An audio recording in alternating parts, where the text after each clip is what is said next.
अस्सलाम वालेकुम, good morning and welcome to Geo Pakistan with Huma and Abdullah. क्या हाल है? ठीक ठाक। एक बात जो हम आपसे डिस्कस करना चाहते हैं, आपको पता है कि ये कोरोना के दौरान ऑनलाइन शॉपिंग का रुझान बहुत बढ़ गया और बहुत से लोगों से मेरी मुलाकात हुई और कुछ सर्वेज और रिसर्चेस भी हो रही हैं कि क्या लोगों ने अब ऑनलाइन शॉपिंग के वजह से ज्यादा पैसे खर्च करना शुरू कर दिए हैं।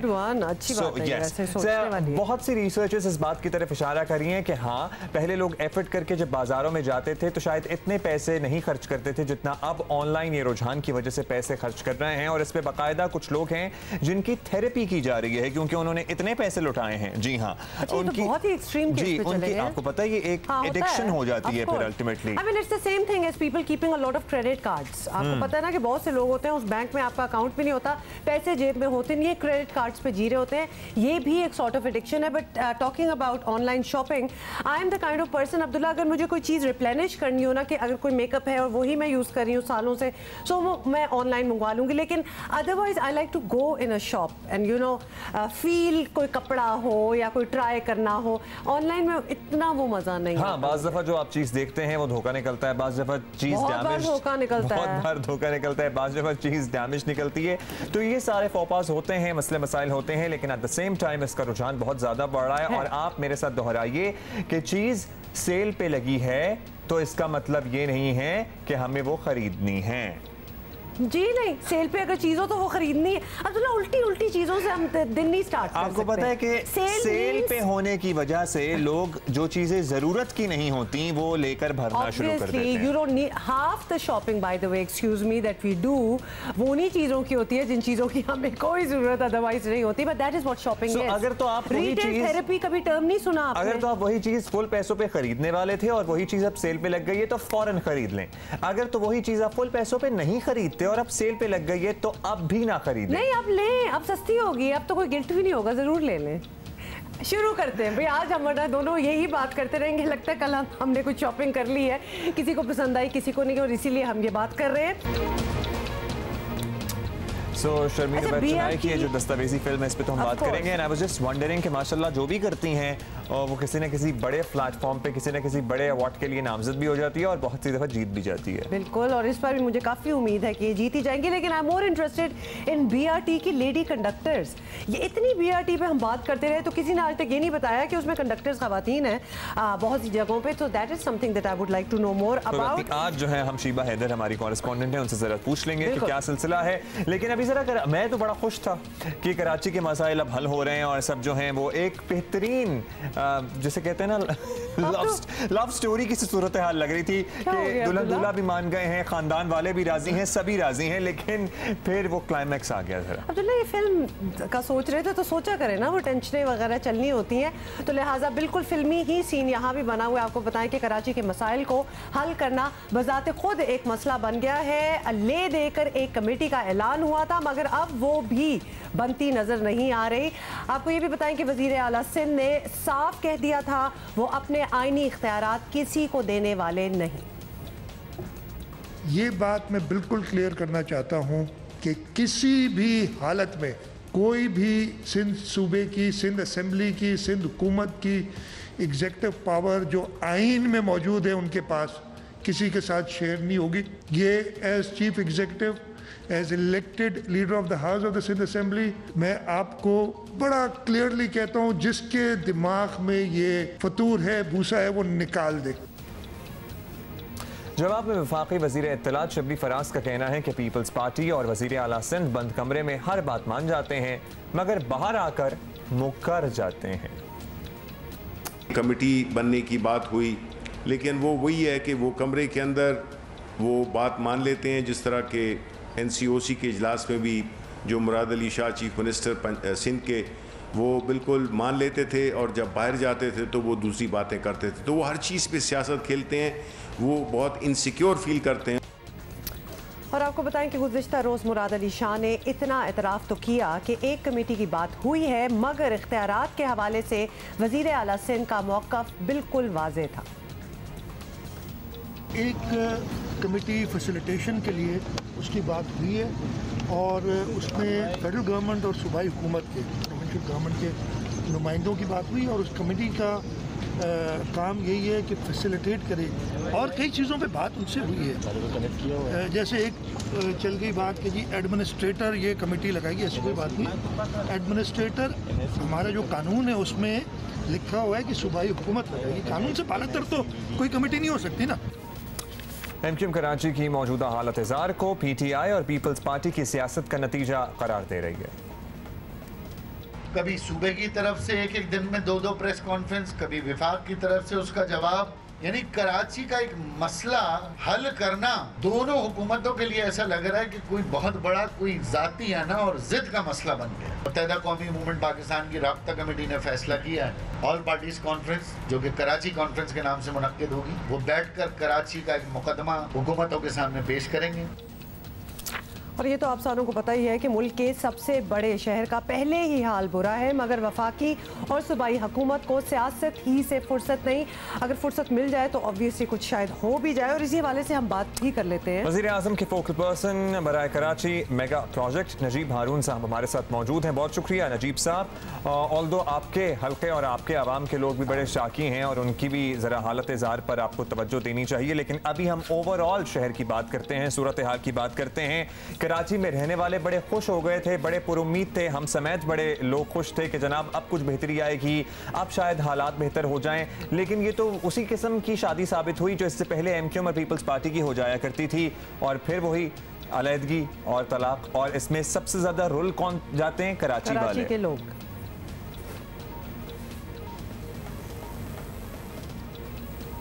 जी अब्दुल्ला साहब, आप भी कराची से प्रोग्राम करते हैं और एक पॉपुलर प्रोग्राम करते हैं, और ज़ाहिर है कराची में रहते भी हैं, तो उस लिहाज से कराची से वाकिफ़ हैं।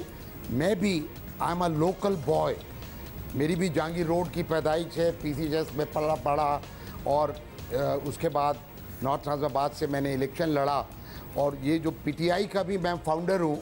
तो यकीनन जैसे आप नौजवान हुमा और आप ख्वाब रखते हैं कराची के सिलसिले में, मैं भी उनकी तलाश में ही सियासत में आया। मैं बुनियादी तौर पे एक इंजीनियर हूँ, टेक्नोक्रेट हूँ, मेरा मास्टर्स है सिविल इंजीनियरिंग में। ये बैकग्राउंड इसलिए ज़रूरी है कि जब हम बात करें तो किसी तनाजुर के अंदर करें जी। और मैंने भी अमेरिका से MS किया था सिविल इंजीनियरिंग में 4 ग्रेड पॉइंट एवरेज पे, और मैं पाकिस्तान को पसंद किया और यहीं पे मेरा जीना मरना है पूरा। आई एम वेस्टेड इन पाकिस्तान। तो और जो कॉन्स्टिट्यूंसी की भी आपने बात की, आज से 4 महीने पहले जब मैंने महसूस किया कि मैं कुछ नहीं कर पा रहा हूँ और कुछ नहीं हो रहा है, तो मैंने इस्तीफ़ा भी अपनी पार्टी के चेयरमैन के टेबल पे पहुँचा दिया था। तो इन बातों को हम रखें, और यकीनन बहुत सारी ख्वाहिशात के बावजूद कुछ नहीं हो सका। आपने जो नक्शा खींचा, मैं समझता हूँ बहुत ज़्यादा इनसिक्योरिटीज़ हैं, बहुत ज़्यादा इस वक्त कराची के अंदर जो लोग जो पार्टीज हैं वो एक दूसरे से खौफज़दा हैं। हमें सबको मैग्नानिमिटी दिखानी पड़ेगी, एक सीज़ फायर करना पड़ेगा, क्योंकि गोलाबारी हो रही है मरकज़ की तरफ से भी, सूबे की तरफ से भी, बल्दियात की तरफ से भी। तो आइन सुप्रीम रखना पड़ेगा, असूल से चलना पड़ेगा, इंसाफ के साथ। जैसे मैंने कहा कि मैं जब ये जिम्मेदारी इमरान खान साहब ने मुझे दी है, तो मैंने 40 साल प्रोफेशन को प्रैक्टिस किया है। मैं गो के कौमी असम्बली का मेंबर हूँ। एज अ टेक्नोक्रेट मैं इस जिम्मेदारी को इंशाअल्लाह ताला अदा करने की कोशिश करूंगा। बस यही आपसे पूछना है नजीब हारून साहब के जी, आपसे भी बिल्कुल यही पूछना है कि चूंकि ये रिस्पॉन्सिबिलिटी आपको सौंपी गई है, जो कि एक बहुत बड़ी रिस्पॉन्सिबिलिटी है, इससे पहले इसको कोई कर नहीं पाया, तो आपका प्लान ऑफ एक्शन क्या है? अब आपको पता है ये सारी पार्टीज इन्वॉल्व है, किसी की किसी से बनती नहीं है, ओनरशिप सारे लेना चाहते हैं, ऐसा लग रहा है बैक ऑफ हो गए, बैक ऑफ हो रहे हैं, लेकिन ओनरशिप सारे लेना चाहते हैं, लेकिन करना कुछ नहीं है। तो how do you propose going about it? बिल्कुल, जैसे मैं आप बिल्कुल सही कह रही हैं कि हम ट्रैफिक जैम में लॉक हो गए, फंस गए, सारे प्रोजेक्ट ज़मीन में धंस गए दलदल के अंदर, और इस वक्त रुके हुए हैं। We are not going anywhere. पहली बात जो हौसला अफजा है, और वो ये है कि we don't have to reinvent the wheel. हमें कुछ प्रिंसिपल्स के साथ बैठना है, और जिसके जैसे हम जब आँख का मसला होता है तो हम आई स्पेशलिस्ट के पास जाते हैं, जब हमें कान का मसला होता है तो हम ENT के पास जाते हैं। इसी तरीके से जब पानी के मसलों का जो बेहतरीन हाल जो पानी के स्पेशलिस्ट हैं जिन्होंने PhDs की हुई हैं, और चूँकि मैं अल्लाह की मेहरबानी से इंजीनियर्स की भी एक फ्रेटर्निटी है और पाकिस्तान के अंदर कम से कम 4 लाख इंजीनियर है कि जो अपनी इनपुट्स दे सकता है, और मैंने उनके साथ बैठा भी हूँ, होमवर्क भी किया है। तो नंबर 1 के ऊपर तो K4 पानी का प्रोजेक्ट है which is very close to my heart, और कराची प्यासा है। और जो कॉन्स्टिट्यूंसी की भी आप बात कर रही हैं, जब वसाइल ही किसी जगह कम होंगे तो वो किसी को भी पूरा पेट नहीं मिलेंगे।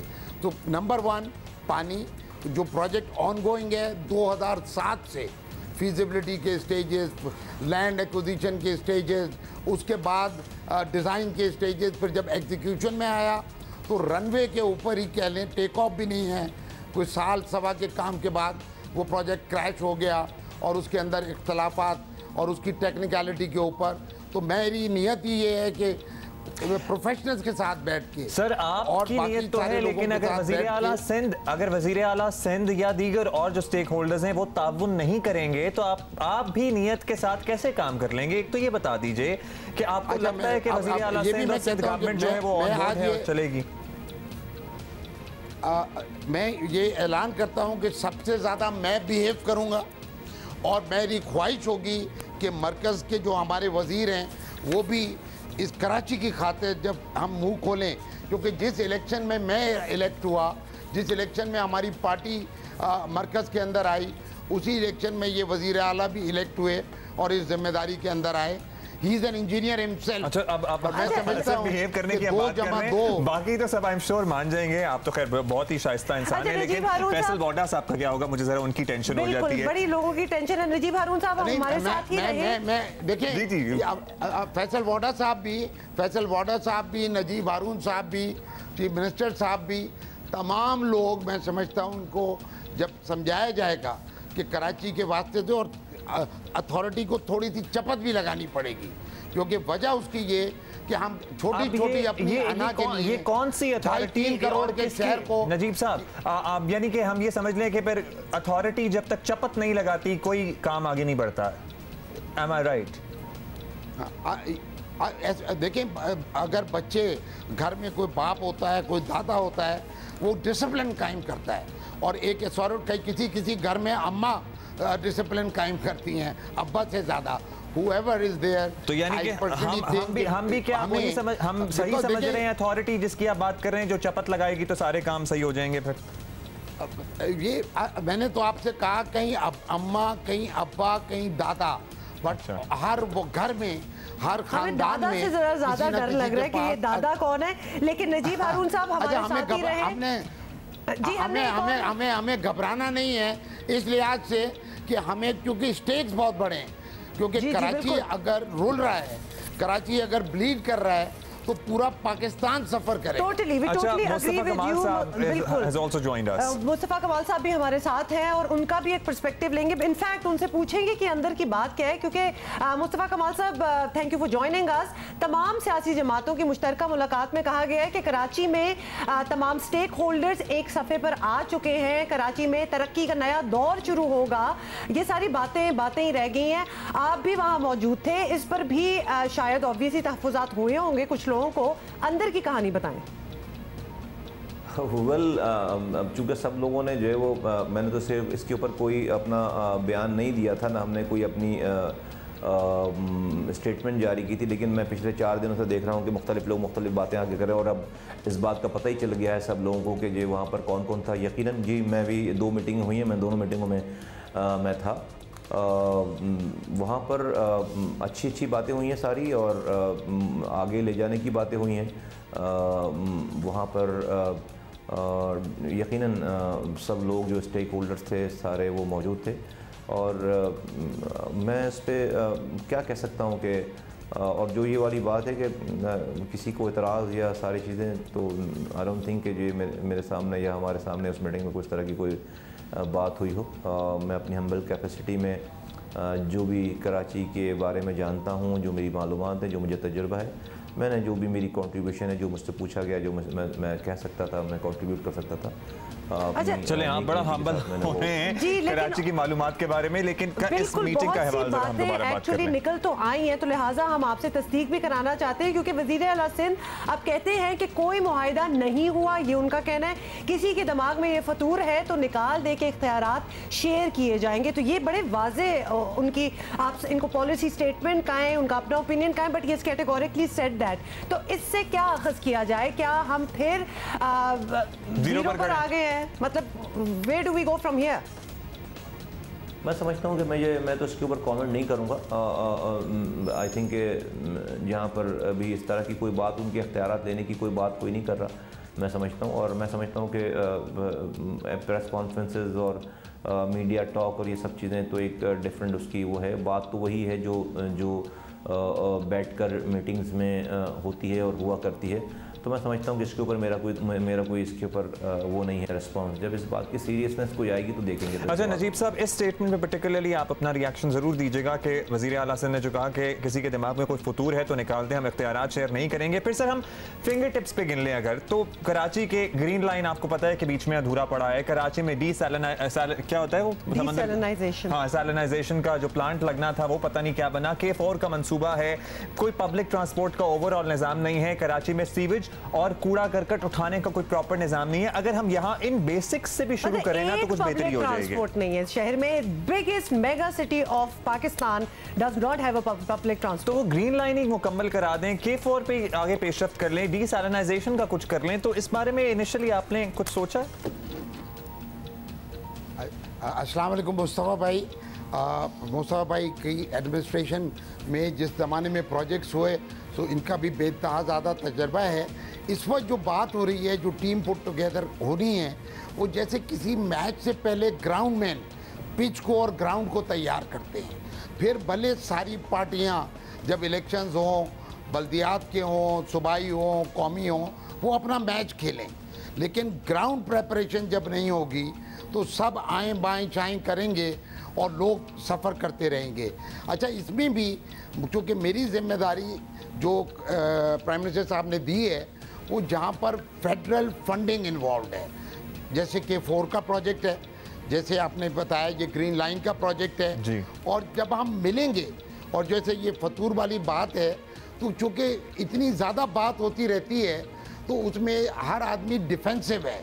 हमें एक दूसरे का कॉन्फिडेंस लेवल रेज करना पड़ेगा, एक दूसरे के दिलों से खौफ निकालना पड़ेगा, और शहर के लोग और आप लोग जो मीडिया वाले हैं उनको ये इंश्योर करना पड़ेगा कि वो लोगों का फोकस, लीडरशिप का focus, because everybody wants to look good, हर एक को इज्जत से जीने का शौक़ है। वज़ीर आला साहब भी ये चाहेंगे, गवर्नर साहब भी ये चाहेंगे, और दीगर लोग भी ये चाहेंगे, PTI भी, PSP भी, MQM भी, कि ये शहर मोहतरम हो जाए, इस शहर की कदर कीमत बढ़ जाए, यहाँ के लोग आसानियाँ बांटें वहाँ पे, क्योंकि हम सब यहीं पे रहते हैं। मैं समझता हूँ ना साबित हों, होपफुली हम सब उम्मीद ही कर सकते हैं। मुस्तफ़ा साहब भी हमारा वेट कर रहे हैं। मुस्तफ़ा साहब जी बिल्कुल, आपसे भी बात करेंगे। नजीब हारून साहब, मुस्तफ़ा साहब से एक और बात कर लें, और ये इनसे एक्चुअली हम समझना भी चाहते हैं। मुस्तफ़ा कुमार साहब, मेयर कराची वसीम अख्तर कह रहे हैं कि कमेटी को गवर्नर सिंध नोटिफाई करेंगे और वज़ीर आला सिंध का कायदाना किरदार जो है वो होगा। तो मेयर तो खासे पुरुमीद नजर आ रहे हैं, उनकी नजर में तो it seems doable। मेरा इस पे भी कोई कमेंट नहीं है। आई डोंट नो कि आई डोंट नो, इस तरह की तो कोई वो नहीं है। मेरा इस पे भी कोई कमेंट नहीं, इन लोगों की बातों में मेरा कोई जवाब नहीं है। अच्छा, एक तो आप कमेंट नहीं कर रहे हैं, चलें इस बात पे होपफुली कमेंट कर दें। आपके बल्दियाती सेटअप आपको पता है रवा माह के आखिर में ख़त्म हो जाएगा, गैर जानिबदार एडमिनिस्ट्रेटर की बातें भी की जा रही हैं। आपको लगता है कि बल्दियाती इंतखाबात वक्त पर हो जाएंगे कराची में? मतलब अभी की जो सिचुएशन है, जो उसकी तैयारियां होनी चाहिए थी, मुझे तो उस तरह की तैयारी नज़र नहीं आती इंतखाबात कराने वाली।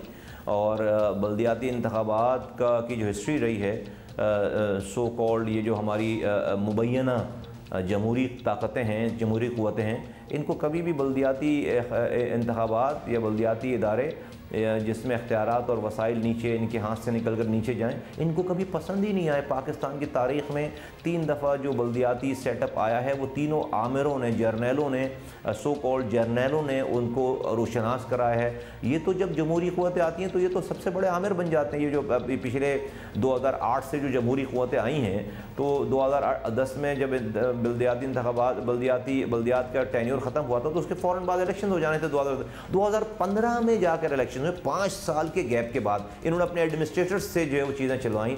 वो भी उस वक्त हुए इलेक्शन जब उस वक्त की चीफ जस्टिस ने सो मोटो एक्शन लिया और हुक्म दिया, और जिस तरह से इन्होंने फिर इलेक्शंस कराए वो आप सब लोगों को पता है।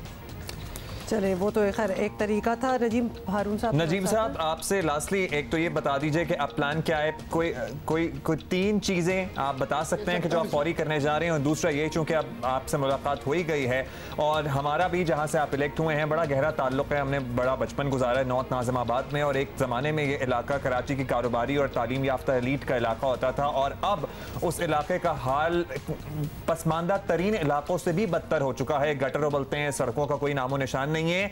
लिटरली नॉर्थ नाज़िमाबाद अब रहने के काबिल नहीं रहा। तो आपके तो वोटर्स बड़े डिसअपॉइंटेड हैं, आप उनको कुछ उम्मीद दिलाएंगे? मैंने यही अर्ज किया कि रिसोर्स जब तक आएगा नहीं पीछे से, यानी रिसोर्स का मतलब पानी अगर केंजर झील से चल के 123 किलोमीटर कराची के दरवाजे पे पहुंचेगा नहीं तो वो आगे पहुंचेगा नहीं, तो खींचातानी चलती रहेगी।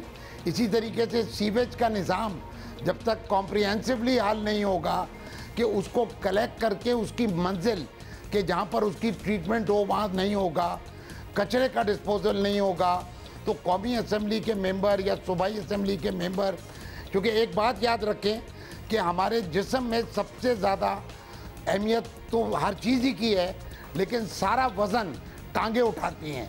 बल्दियात के निज़ाम को अगर हमने तगड़ा नहीं किया, क्योंकि टांगों का काम बल्दियात करती है, चाहे वो कचरे का उठना हो, चाहे वो सीवेज का डिस्पोजल हो, चाहे वो ये सारा निज़ाम हो जो स्ट्रीट लाइट्स का, सड़कों का, तो हमें बल्दियात को मजबूत करना है ताकि हम घसीट के ना चलें।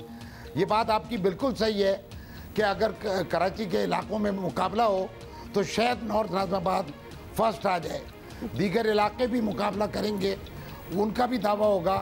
यानी बदहाली की बात हो रही है कि वो फर्स्ट आ रहे हैं, लेकिन इसको लिए हमें पीछे जाके मसाइल को और रिसोर्स को जब तक हम हल नहीं करेंगे, ये फायर फाइटिंग करेंगे, पेबंदकारी करेंगे।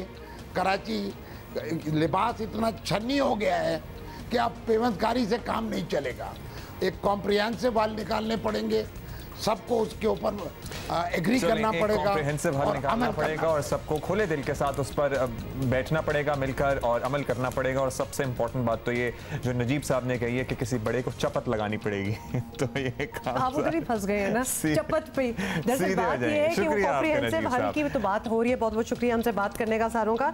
कॉम्प्रिहेंसिव कोई हल निकलना पड़ेगा, उसी को तो ढूंढ रहे हैं और वो ही तो नहीं मिल रहा, तो लिहाजा वो फिर आपकी बात आ जाती है ना, चमक लगानी पड़ेगी। अब हम जब भी बीआरटी की कोई बात करते हैं ना तो सब कुछ हो गया, ओपनिंग भी होगी, पीपल आर लविंग इट, और जो भी सारी सिचुएशन है हमें बड़ा अफसोस हो जाता है हमें किसी ने बुलाया नहीं।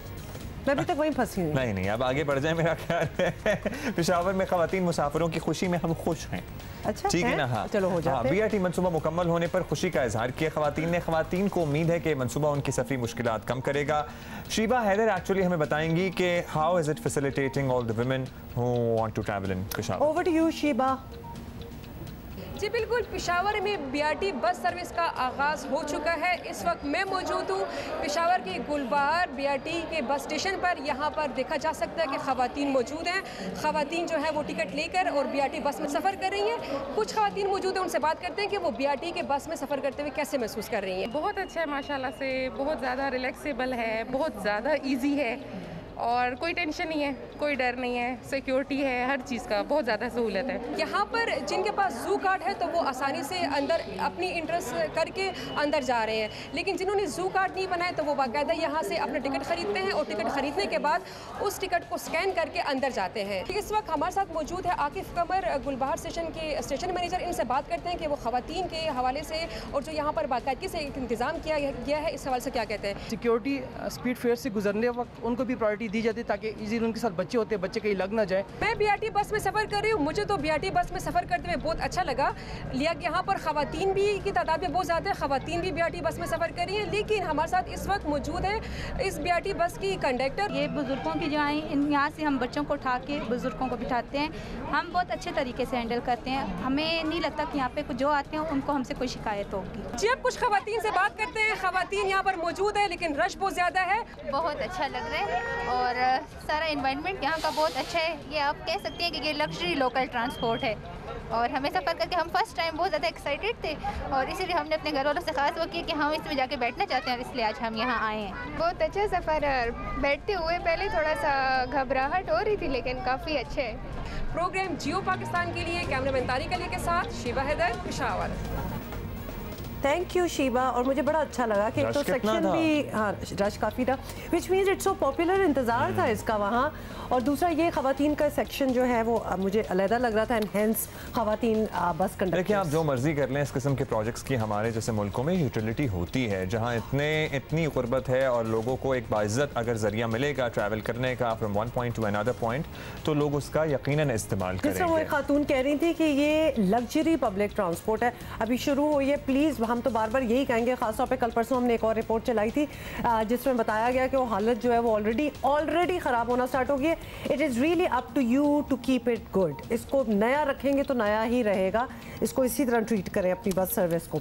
अच्छा जी, एक और चीज़ जो हमसे आपसे शेयर करना चाहते हैं जिस पे we should all be really proud of, Pakistani निजात अमरीकी साइंसदान है डॉक्टर नरगिस मावलवाला और Massachusetts University of Technology Institute of Technology MIT के स्कूल ऑफ साइंस की डीन मुकर्रर हो गई हैं। So congratulations, I guess we have spoken about her before on our show as well. Perhaps आपको बताएं कि यकम सितंबर से नए जिम्मेदारियां संभालने वाली माहिर astrophysicist Nargis Mawalwala school of science की पहली खातून डीन होंगी। तो ना सिर्फ कि वो पाकिस्तानी ऑब्वियसली हैं, लेकिन वो वहाँ के लिए भी एक बड़ी अनोखी चीज़ है क्योंकि she is the first dean of that school. Lahore में पैदा होने वाली और कराची में पली बड़ी नरगिस मावलवाला 2015 से MIT में शोबा फिजिक्स की एसोसिएट हेड है और उन्होंने खला में कशिश सकल की लहरें यानी ग्रेविटेशनल वेव्स जो होती हैं उसकी मौजूदगी से मुतालिक आइंस्टाइन का नज़रिया दुरुस्त साबित किया था। ये वो लोग हैं जिन पर यकीनन हमें फ़ख्र है और यही वो लोग हैं जिन पाकिस्तान का नाम रोशन कर रहे हैं। वैसे actually you know on your own time आप इनके बारे में रिसर्च करें, you will find out stuff, क्योंकि ये इतनी ब्रेनियक हैं कि क्या क्या इन्होंने काम किया है। और मतलब ऑब्वियसली एक तो वो पढ़ाई मास्टर्स वगैरह तो हो जाता है, फिर डॉक्टरेट PhD और फिर post doctorate as well, and she still at it. तो काफ़ी उनको वहाँ सराहा जा रहा है। PhD से की अचानक से बात की ना तो मुझे वह कराची का वाक़या याद आ गया जिसमें PhD एक खातून लड़की का नहीं पास कर रहे थे और उस लड़की ने खुदकुशी कर ली। उसके जो सुपरवाइजर हैं, 15 साल से ट्राई कर रही थी।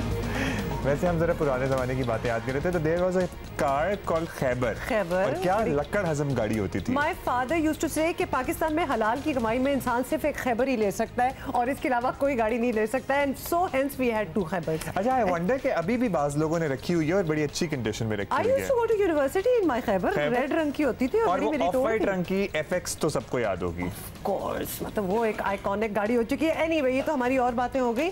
आपको बताएं कि पाकिस्तान समेत दुनिया भर में अक़वाम मुत्तहिदा के तहत आज इंसान दोस्ती का आलमी दिन मनाया जा रहा है और इस दिन का मकसद इंसानी फलाह बहबूद के लिए सरगर्म अफराद और इंसानी जज्बे के तहत काम करने वाले इमदादी कारकुनान को खिराज तहसीन पेश करना है। अक़वाम मुत्तहिदा की जानिब से साल 2008 में किया गया जिसके बाद ये फैसला, आज ये दिन मनाने का फैसला, जिसके बाद से हर साल ये दिन 19 अगस्त को मनाया जाता है।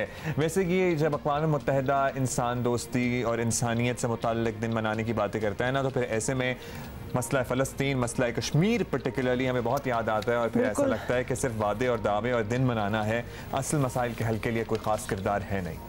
और भी बहुत कुछ होता है। बट एनीवे जी, एक और खबर से आपको आगाह करें कि ऑस्कर अवार्ड याफ्ता पाकिस्तानी फिल्म साज शर्मीन उबैद चिनॉय की एक और डॉक्यूमेंट्री फिल्म फ्रीडम फाइटर्स को एमी अवार्ड्स के लिए नामजद कर लिया गया है और फ्रीडम फाइटर्स को 41st सालाना न्यूज़ एंड डॉक्यूमेंट्री अवार्ड्स बराए best feature story in news के लिए नामजद किया गया है। और इस डॉक्यूमेंट्री फिल्म की कहानी 3 बहादुर खवातीन पर मबनी है, जिनमें एक खातून कम उम्री की शादी का शिकार, एक पुलिस ऑफिसर और एक मजदूर खातून है। एक एक्चुअली मजदूरों के हकूक की आवाज उठाने वाली खातून है जो यकसा हकूक पर जोर देती हैं। और इससे पहले फ्रीडम फाइटर्स आपको बता दें इस film tall grass film festival में बेहतरीन दस्तावेजी फिल्म का एजाज़ अपने नाम कर चुकी है और एमी अवार्ड्स के फातिहीन का ऐलान 21 सितंबर को ऑनलाइन तकरीब में किया जाएगा। लेट्स सी क्या होता है। Good luck to Sharmeen Obaid Chinoy and all those who have been a part of this project. जबरी मुशक्कत और माशी नाहमवारी के खिलाफ आवाज़ उठाने वाली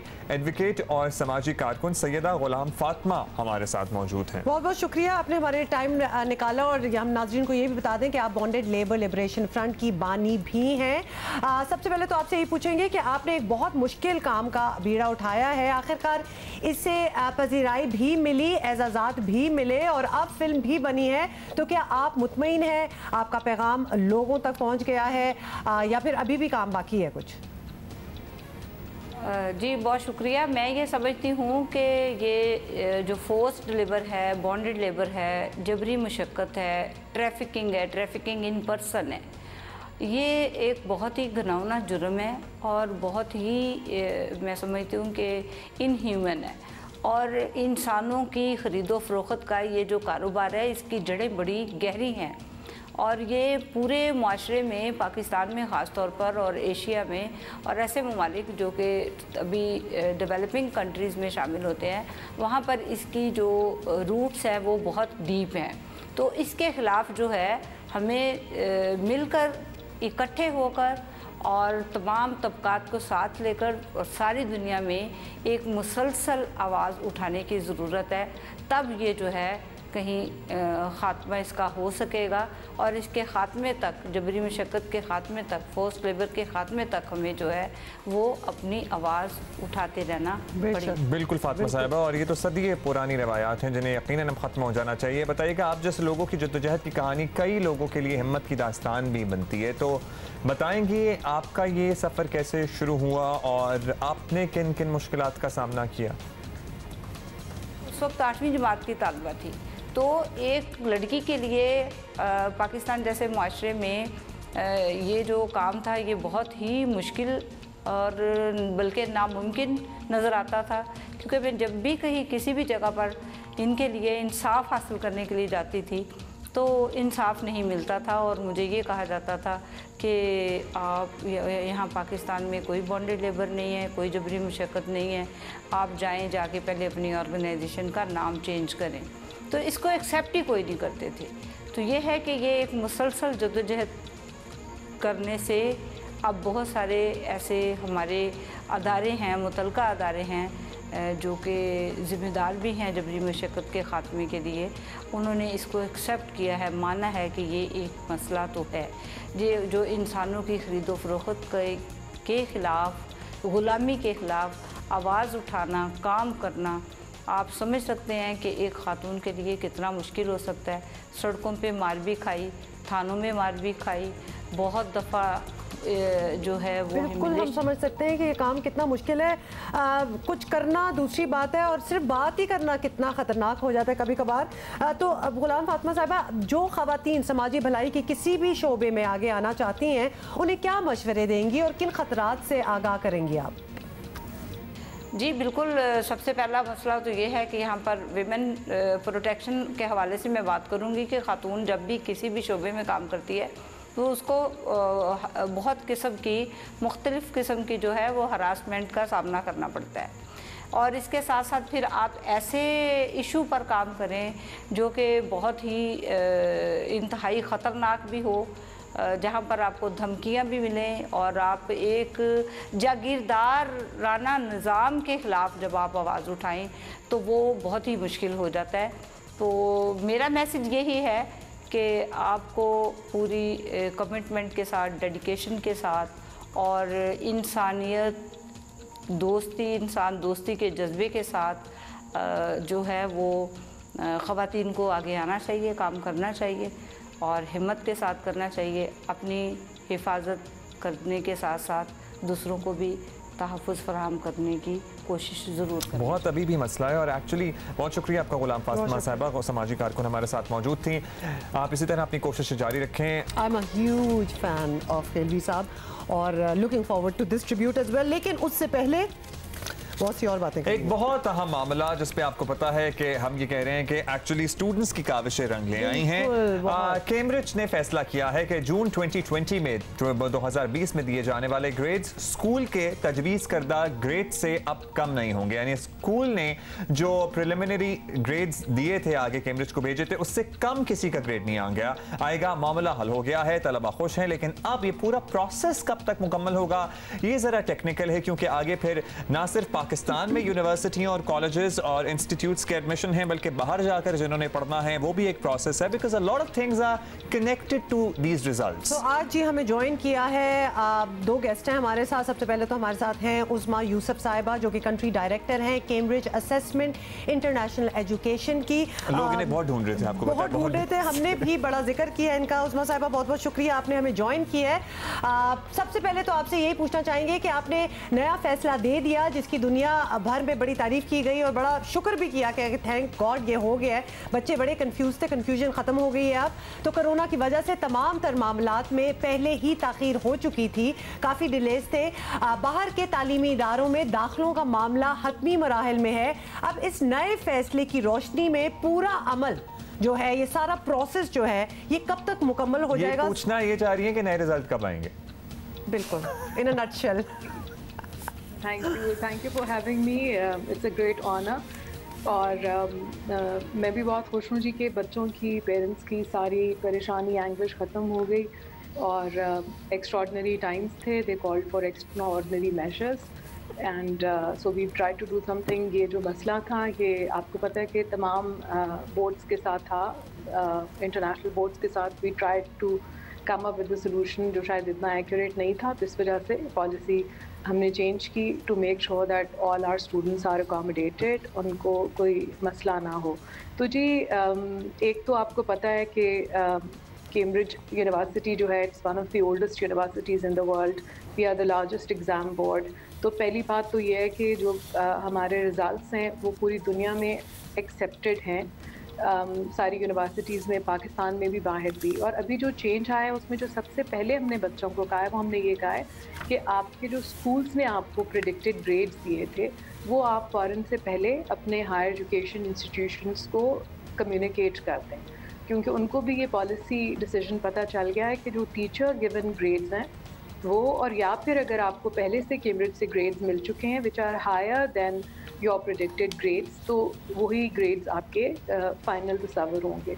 और जो प्रोसेस है नए सर्टिफिकेट्स इशू करने का, ऑनलाइन रिजल्ट्स आने का, तो वो इंशाल्लाह ताला एक हफ्ते के अंदर अंदर तकरीबन कंप्लीट हो जाएगा। We are trying to do it as soon as possible. That's a very short span of time. थोड़ा सा प्रोसेस हमें दोबारा से क्लैरिफिकेशन के लिए समझा दीजिएगा कि आप बच्चों को खुद या फिर उनके स्कूल्स को कम्युनिकेट करने होंगे जो प्रिलिमिनरी या प्रेडिक्टेड ग्रेड्स थे और उसके बाद एक हफ्ते में प्रोसेस कंप्लीट हो जाएगा और उसकी कोई डेडलाइन है कि हाँ जी कल परसों तरसों तक ये दे दें, ग्रेड सबमिट कर दें और उसके बाद हम एक्सेप्ट नहीं करेंगे? कुछ है थोड़ा सा प्रोसेस इस तरह? नहीं जी, वो स्कूल्स ने हमें ये ग्रेड्स पहले ही भेजे हुए थे जब हमने प्रोसेस शुरू किया था। जैसा कि आपको पता है पिछले प्रोसेस में भी we looked at the grades which were predicted by the schools और बाकी फिर 2-3 और। तो वो तो आपके पास ऑलरेडी मौजूद हैं? फिर हमारे पास ऑलरेडी ग्रेड्स मौजूद हैं, कैम्ब्रिज के पास ग्रेड्स मौजूद हैं। वो हमारा एक और सिस्टम होता है उसको हम कहते हैं CIE डायरेक्ट, जो कंप्यूटर एक सॉफ्टवेयर है जिसके अंदर सारे बच्चों की, स्कूल्स की, हर स्कूल की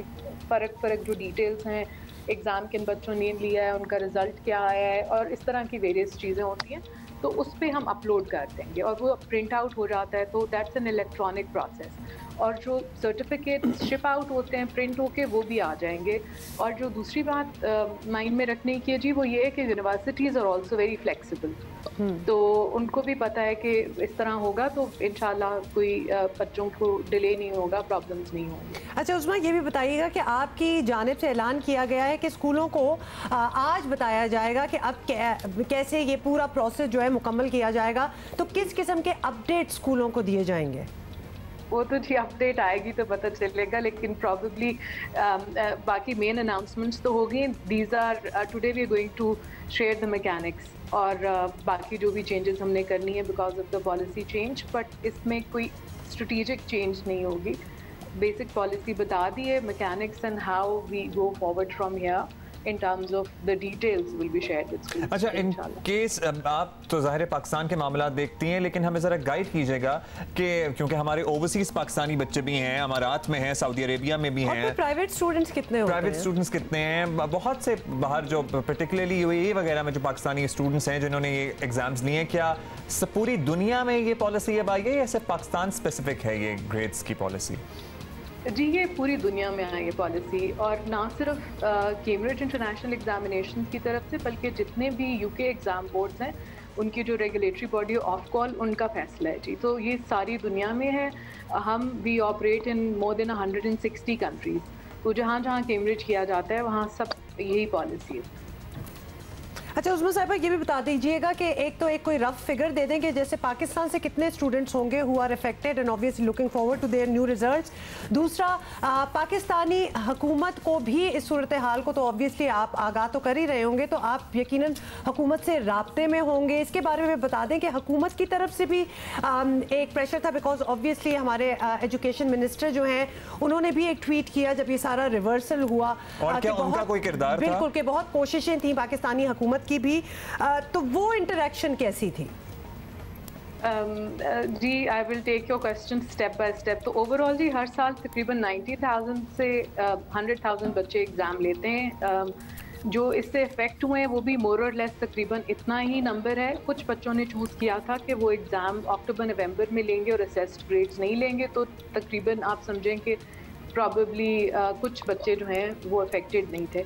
दूसरा जी, we work very closely with the government and indeed government का था जब हमने मई जून में एग्ज़ाम्स कैंसिल भी किए थे, तो कैम्ब्रिज जो है वो हर मुल्क में जहां हम काम करते हैं गवर्नमेंट के साथ मिल के ये फैसला कर रहा था कि कोविड की वजह से लोकल सूरत हाल कैसी है। तो मिनिस्टर साहब जो हैं हमारे फेडरल मिनिस्टर शफकत महमूद, वो लीड लेते हैं पाकिस्तान में भी ऑन एजुकेशन पॉलिसी, और सारे एजुकेशन मिनिस्टर्स को from all the federating units इकट्ठा करते हैं। तो उसमें भी वो सारा I was a part of the decision making process with them, so we took a completely local Pakistan decision. Saeed Ghani साहब और मुराद राज साहब हैं, इफ्तिखार गिलानी साहब हैं, ये सब लोग अपनी अपनी इनपुट देते हैं अपने अपने जोग्राफिकल यूनिट से, और फिर शफकत साहब के साथ मिलके एक कंसेंसस होता है। जी गवर्नमेंट बहुत कंसर्न थी एंड राइटली सो, बिकॉज ये सारे बच्चे जो हैं वो चाहे फेडरल बोर्ड लें, पंजाब बोर्ड लें या कैम्ब्रिज लें, हमारे बच्चे हैं, पाकिस्तान के बच्चे हैं। तो और बड़ा किरदार है शफकत साहब का इसमें, फिर मुराद साहब का, सईद गनी साहब का, सब लोगों का स्पेस देने में और ट्रस्ट करने में भी कि हम जो टाइम मांग रहे हैं उसमें इंशाल्लाह will come up with a better solution.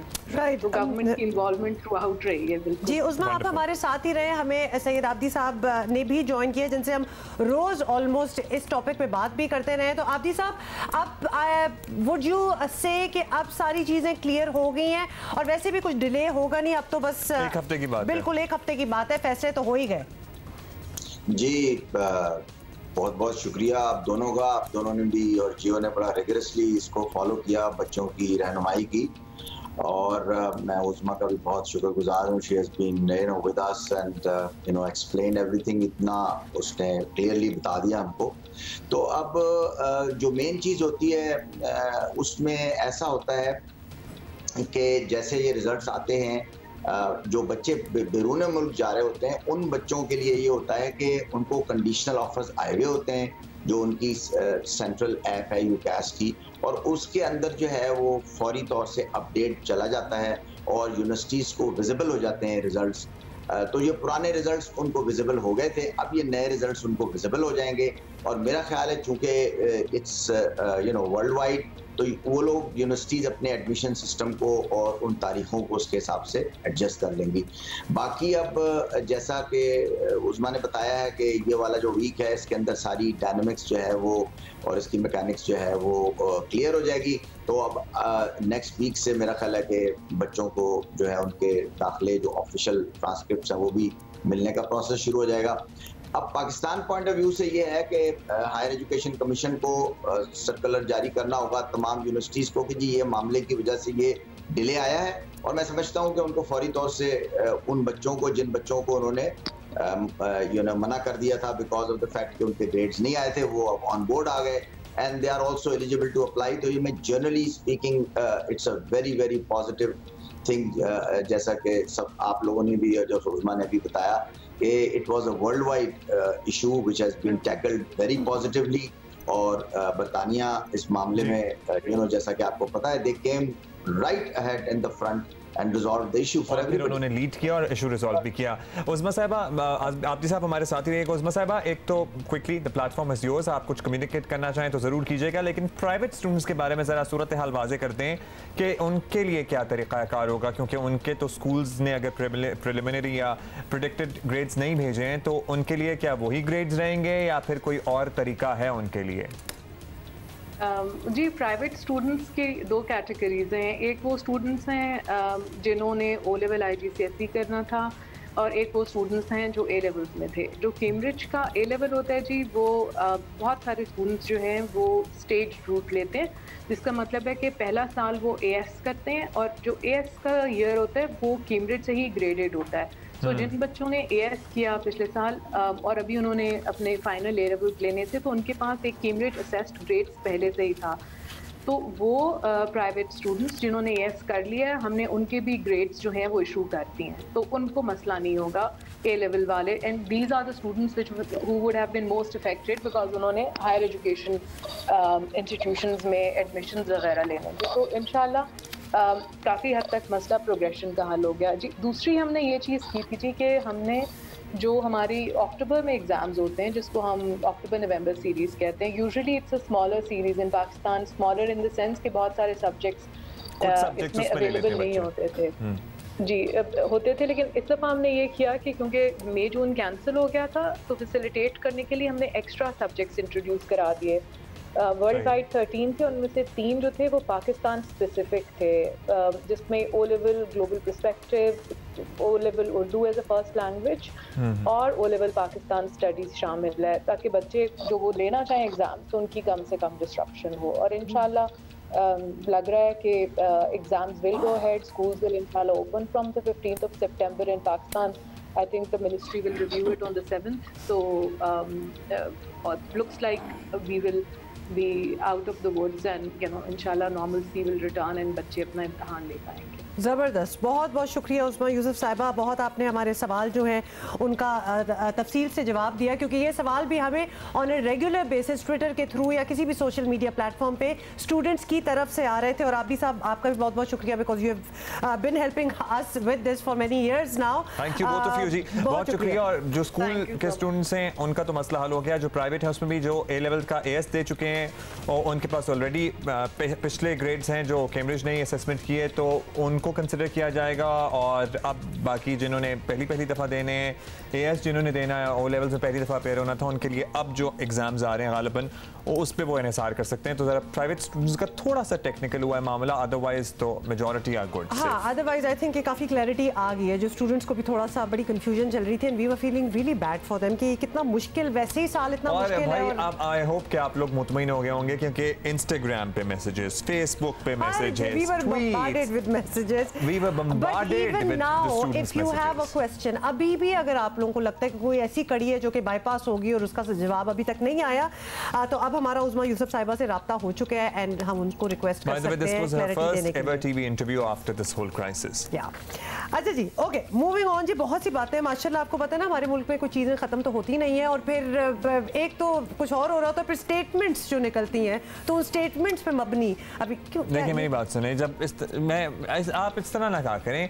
इतने मुश्किल हालात चल रहे हो और थोड़ी सी एंटरटेनमेंट अगर आ जाए। बट बात ये एंटरटेनमेंट अगर आपको और मुझे लगे तो बात है ना, वो जो कह रही है उनको ये एंटरटेनमेंट नहीं लग रही, वो तो बड़े सीरियसली बात कर रही है। हम बात कर रहे हैं वज़ीर मुमलिकत बराए माहौलियाती तब्दीली जरताज गुल के बयानात की, और उनके बयानात आए रोज जो है वो कोई ना कोई गुल खिलाते रहते हैं। दो रोज कह रही है गुल खिलाना, मैं कहता हूँ चेहरे पे मुस्कुराहट ले आते हैं मुश्किल हालात। हाँ, मतलब obviously it's always, but I doubt कि उनकी ये इंटेंशन होती है कि वो आपके चेहरे पे मुस्कुराहट दे, वो बड़ी सीरियस होती हैं। तो हुआ ये जी कि 2 रोज पहले उन्होंने एक और गुलफशानी की, और वो जनरल ज़ियाउल हक की बरसी को उनका यौम पैदाइश समझकर मुस्लिम लीग नून को मुबारकबाद देने और फिर इसी बीच में बरसी पे भी मुबारकबाद कहीं उन्होंने डाल दी थी। बस सब मुबारक ही हो गया। जो मुर्तज़ा वहाब का हाल था ना, वो हमारा भी इधर हाल हुआ है।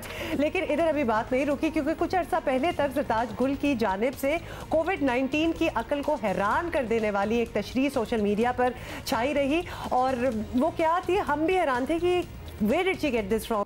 कोविड-19 के 19 नुकात हैं। अच्छा, इसमें कोविड-19 के 19 नुकात तो हैं माशाल्लाह। बड़े हमारे मोहतरम कॉलीग हैं जो कि उनका इंटरव्यू कर रहे थे, उस पर उनका तायीद में सर हिलाना वो और ज़्यादा अफसोसनाक था। वो शायद कुछ आगे कह नहीं सकते थे। I don't know what happened there, but this is about Zartaj Gul. अच्छा जी, फिर क्या हुआ? अभी चीज़ें ख़त्म नहीं हुई अब्दुल्ला, अभी रुक। तो फिर जरताज गुल साहिबा के इमरान खान की कातिलाना मुस्कुराहट तो आप भूले नहीं होंगे ना, वो वाले बयान के भी बड़े चर्चे थे। और किलर स्माइल कातिलाना जो कहती है ना, वो सेंस नहीं है। सब कुछ छोड़ दो, दोबारा सुनते हैं। I felt that was a little awkward. No, maybe they feel इसमें कोई बुराई इसलिए नहीं है क्योंकि आपका perhaps जो लीडर होता है वो फिर हर चीज़ उसकी अच्छी लगना स्टार्ट हो जाती है। However, imagine saying that to our bosses and all, कि हमारे bosses की जी कातिलाना स्माइल और ये वो, I mean ऑकवर्ड सा एक लगता है। हाँ, थोड़ा ऑकवर्ड हो जाता है। अच्छा, थोड़ा और वर्ड्स का चुनाव, actually choice of words were a little of. अब आप इतनी बातें ला ही रही हैं सामने, तो थोड़ा और पीछे हम जाएंगे। नहीं, तो वजीर साहिबा का एक और बयान बहुत मशहूर हुआ था, जिसमें बारिशों के बारे में उन्होंने एक थ्योरी पेश की थी, और साइंसदान जो थे ना वो अश अश कर उठे थे। सुने जरा क्या था। सुनो। इतनी ज्यादा तादाद में बारिशें और बर्फबारी जो है वो पाकिस्तान के अंदर कभी नहीं हुई जितनी इस दफ़ा हुई है। उसका क्रेडिट भी मैं अपने आप को नहीं दे रही मुझे पता है सोशल मीडिया पे चल रहा है, लेकिन मैं अपने आप को क्रेडिट नहीं दे रही। वो मैं credit prime minister Imran Khan को दे रही हूँ। मैं समझती हूँ कि जब आपके नेक हुक्मरान मुल्क के ऊपर हुकूमत करते हैं, जब वो आते हैं तो अल्लाह ताला उन्हीं के सदक़े की वजह से मुल्क में रहमतें और बारिश शुरू कर देता है। तो मैं उसका जो क्रेडिट है वो प्राइम मिनिस्टर इमरान खान को देती हूँ।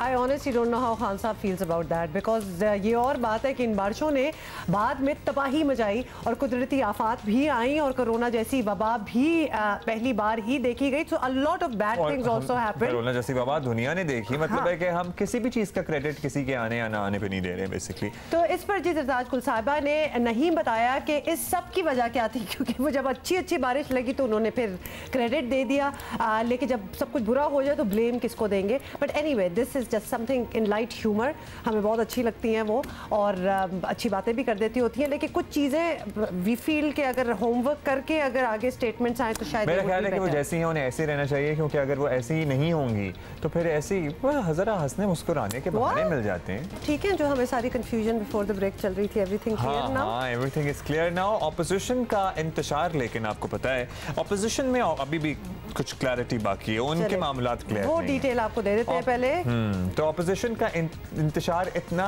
बढ़ा कि नवाज शरीफ खुद आ गए मैदान में, मुदाखलत करना पड़ी उन्हें। मौलाना फजल रहमान को फोन कॉल करके भरपूर ऑपोजिशन करने की यकीन दहानी करा दी। जराए के मुताबिक नवाज शरीफ ने मौलाना फजल रहमान से टेलीफोनिक राब्ता किया और नून लीग के बारे में मौलाना के खदशात दूर करने की कोशिश की। साथ ये भी कहा कि आइंदा शिकायत का मौका नहीं मिलेगा।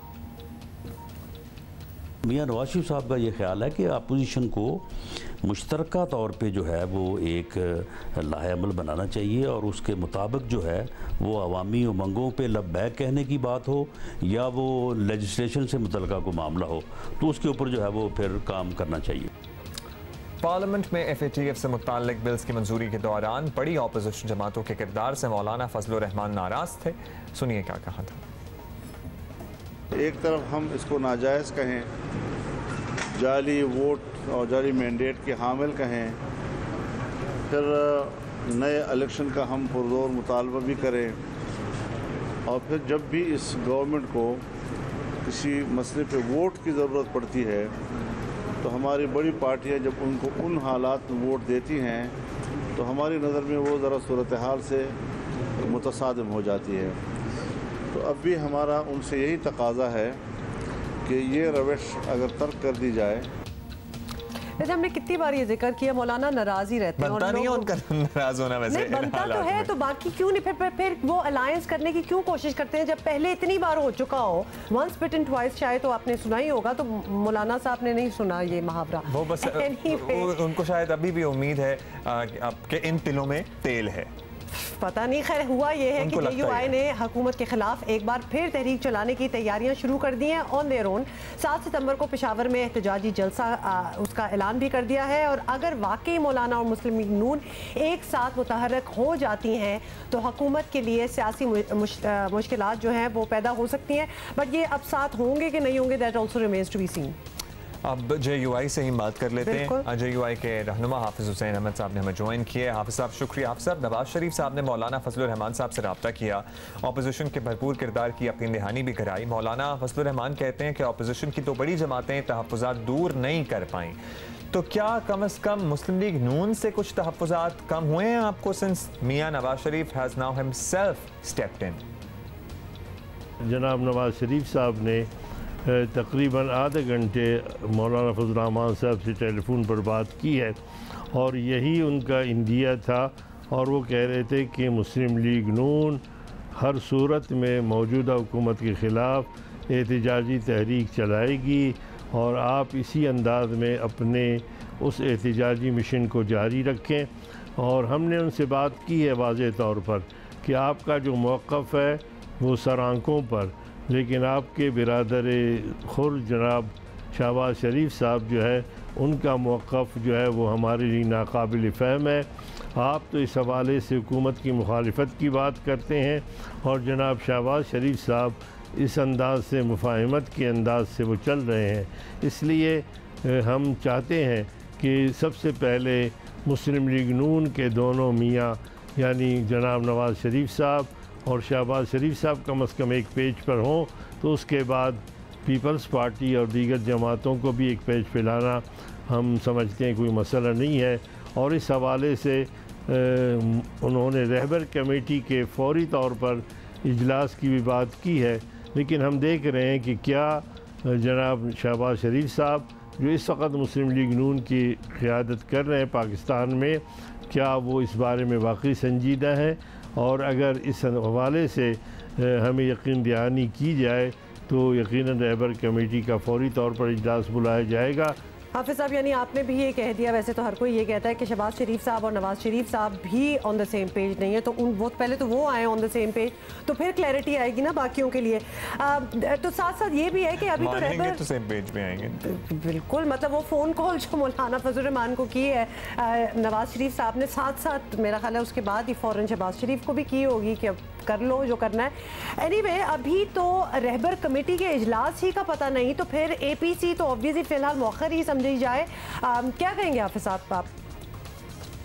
तमाम बातों की निशानदेही मौलाना फजल रहमान साहब ने मियाँ नवाज शरीफ साहब को उनके टेलीफोन के उस राबते में तकरीबन आध घंटे से ज़्यादा उन्होंने तमाम सूरत हाल उनके सामने वाज़े कर दी थी, और ये तमाम बातें रखी थी कि कहाँ कहाँ पर किस अंदाज में सहूलतकार का जो है वो अंदाज़ अपनाया गया, जो अपोजिशन के मुस्तकबिल के लिए और ख़ुद अपोजिशन के लिए मैं समझता हूँ, हम समझते हैं कि ये बहुत बड़ी जो है वो एक अलमिया है। और अगर इसका दोबारा इदराक किया जाएगा तो फिर मजबूरन हर जमात अपने हवाले से अलग फ़ैसले करेगी।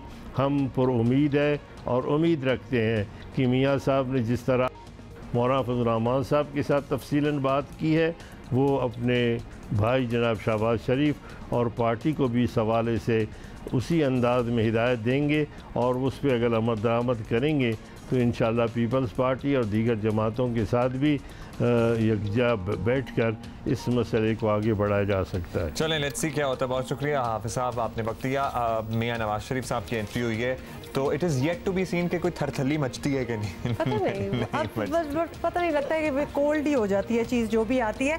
बट बहुत शुक्रिया हमसे बात करने का। क्योंकि वो कल परसों PTI की 2 साल हुकूमत की कारकर्दगी का जायजा ले रहे थे ना, तो उन्होंने कहा सब फैक्टर्स एक तरफ, लेकिन माशाल्लाह ऑपोजिशन ने जितना साथ दिया है ना इस हुकूमत का, इससे माजी में इसकी मिसाल नहीं मिलती। जिक्र किया तो, और आज अगर टाइम मिलेगा तो बड़े सर्विस भी हुए हैं। आपको पता है कि मुल्क में रिगार्डिंग के 2 साल की परफॉर्मेंस PTI की कैसी थी, उसके बारे में भी हम आपको बताएंगे but later in the show. इस वक्त अच्छा जी, एक टर्म बड़ी यूज होती है, आपको पता है ना, ई-कॉमर्स। नहीं क्या के दोस्तों में यारों में अक्सर हाँ चीते। मैं एक्चुअली ये पूछना ही था मेरे इनसे, लेकिन पहले बता दें हम बात क्या कर रहे हैं। आपको पता है कि पाकिस्तान में ऑनलाइन कारोबार तेज़ी से तरक्की कर रहा है और हम कितनी बार इसके बारे में जिक्र भी कर चुके हैं। और कोरोना के तनाजुर में तो ज़्यादा से ज़्यादा लोग जो है वो ई-कॉमर्स प्लेटफॉर्म पर ही इंतजार कर रहे थे। हमने आज शुरू ही प्रोग्राम का इसी बात से किया था एक्चुअली। तो इसकी जी पाकिस्तान में क्या सूरत हाल है, इसी पर हम बात करेंगे अभी। और हमें ज्वाइन किया पाकिस्तान में सुपर ऐप जिसका आप जिक्र कर रहे हैं, चीते के चीफ ऑपरेटिंग ऑफिसर हैं मोहसिन कुरैशी साहब। बहुत शुक्रिया मोहसिन,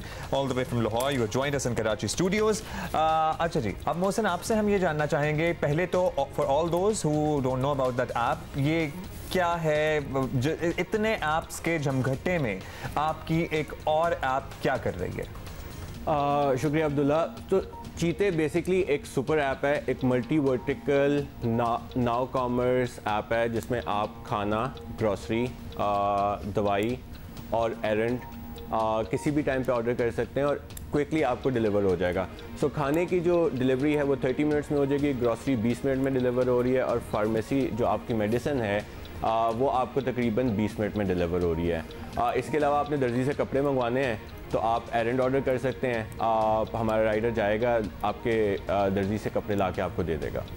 तो मल्टी वर्टिकल है, इसलिए हम इसको सुपर ऐप कह रहे हैं। और इसके अलावा हम लोग और भी वर्टिकल्स आने वाले दिनों में इसमें लेके आ रहे हैं। अच्छा मोहसिन, तो ये तासुर सही होगा कि हम ई-कॉमर्स की जब बात करते हैं ज़्यादा से ज़्यादा लोग, और चलो कोविड ने तो पूरा एक नक्शा ही बदल दिया, लेकिन even before that people prefer shopping online और इस किस्म की जो सर्विसेज होती है, शॉपिंग तो एक और चीज़ है, सर्विसेज भी अब ज़्यादा लोग प्रेफर कर रहे हैं कि ये करना। नेचुरली आपने ऐप सुपर ऐप बना दिया तो बैकग्राउंड भी चेक किया होगा।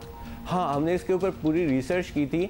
सो देखिए, जो प्रॉब्लम स्टेटमेंट है वो ये है कि आपके घर में चीनी ख़त्म हो गई है, ठीक है, आप बच्चे स्कूल चले गए हैं, अब आपने क्या करना है, तो आप ऐप पे जाएंगे, आप चीनी ऑर्डर कर देंगे, 1 किलो चीनी है आपने ऑर्डर कर दी, वो आपको 20 मिनट में डिलीवर हो जाएगी। उसके अलावा आपने मेडिसिन की डिलीवरी करनी है। सो बेसिकली लोग क्विकली डिलीवरी चाह रहे थे और हमारे पास जो अभी करंट ई-कॉमर्स है, ई-कॉमर्स 3 या 4 दिन में डिलीवरी करती है।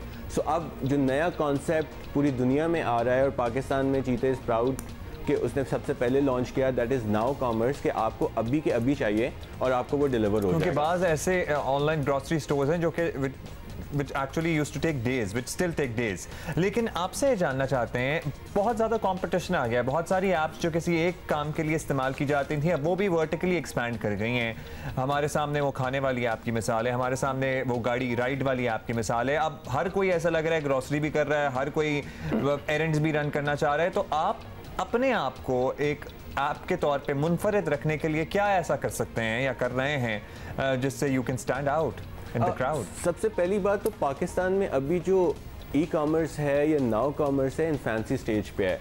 नॉर्मली अगर आप डेवलप कंट्रीज़ में देखें तो जो सबसे बड़ी कंपनी होती है उनकी वो GDP का 1% होती है। पाकिस्तान में तो अभी पिछले 10 साल में हमारे पास टोटल 500 मिलियन डॉलर्स की VC फंडिंग आई है, वेयरएज आप इंडिया की बात कर लें तो पिछले 1 साल में $5 मिलियन उन्होंने रेज़ किए हैं। सो अभी इन्फेंसी स्टेज पे आई थिंक अभी ई-कॉमर्स में बूस्ट आएगा। हम लोग सेपरेट कैसे हैं, एक तो ये नाउ कॉमर्स हमने नया लॉन्च किया, उसके बाद हमारे पास एक अभी तो आजकल कोविड की वजह से बंद है, वरना टिफ़न था, होम कुक फूड आपको ऑफिस में डिलीवर हो रहा है। और हम अपने आप को जो है वो, चूँकि हम लोकल पाकिस्तानी हैं, हम लोकल माशरे की प्रॉब्लम्स को समझ रहे हैं, तो जो भी प्रॉब्लम स्टेटमेंट नजर आ रहा है, जैसे हम डेयरी में आ रहे हैं इंशाल्लाह वेरी सून, तो दूध की डिलीवरी जो है आपके लोकल गवाला से आती है, वो 100-200 साल पुराना है, अब वो थोड़ा सा ट्रांसफॉर्म करेंगे उसको। अच्छा, जाते जाते टाइम हमारा कम हो गया है, लेकिन ये ज़रूर बता दीजिएगा, we know that you are from Lahore and hence the word चीते। Is that how it came about? Because नाम also has to stand out. हमारे कस्टमर्स भी चीते हैं, हमारे राइडर्स भी चीते हैं, हमारे पार्टनर्स भी चीते हैं, तो ये सारे चीते मिलके जो है ना चीते का पाकिस्तान बना रहे हैं। चले, wonderful, thank you Mohsin, good luck for your future ventures and plans.